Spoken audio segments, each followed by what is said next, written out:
হাদিস। জোরে বলেন আলহামদুলিল্লাহ। আলহামদুলিল্লাহ। আমরা এটা গর্বিত মনে করি যে আমরা আহলুল হাদিস। প্রিয় ভাইরা আমার, আহলুল হাদিসরা এই বাংলার জমিনে আছে বিধায় আমার ধারণা এদেশে রাসূলের সুন্নাহ এখনো টিকে আছে। এদেশের মাটিতে যেভাবে ওয়াজের মঞ্চে মিথ্যা কথা বলে কি বলে না?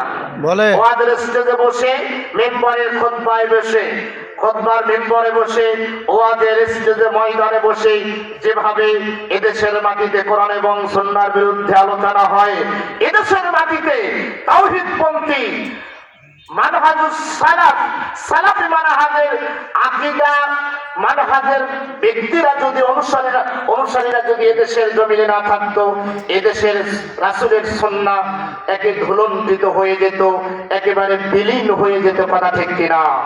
সম্মানিত ভাইরা আমার বন্ধুগণ, তাই অতএব আসুন আমরা কোরআন আর সুন্নাহ শোনার জন্য এসেছি। আমরা কোরআন হাদিস শোনার পূর্বে আমরা একটা মূল নীতি জানবো, কি শর্ত। কোরআন হাদিস শোনার শর্ত আমরা জানবো। ভাই, প্রত্যেকটা জিনিসের শর্ত আছে না নাই? প্রত্যেকটা জিনিসের শর্ত আছে। আপনি কোরআন হাদিস শুনবেন, এরও একটা শর্ত আছে না নাই?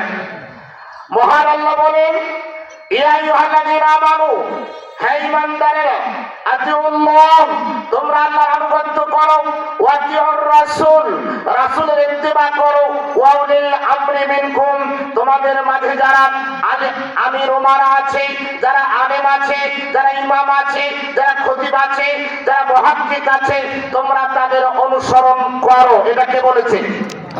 আল্লাহ বলছেন। তারপর আল্লাহ যে কথাটা বলছেন, আল্লাহ বলছেন, ফাইন তানাযাতুম ফি শাইইন ফারুদ্দুহু ইলাল্লাহি ওয়ার রাসূল। আল্লাহ বলছে, অতঃপর তোমাদের মধ্যে তোমরা যদি কোরআন এবং সুন্নাহ মানতে গিয়ে, বুঝতে গিয়ে, পালন করতে গিয়ে কোনো দ্বিধা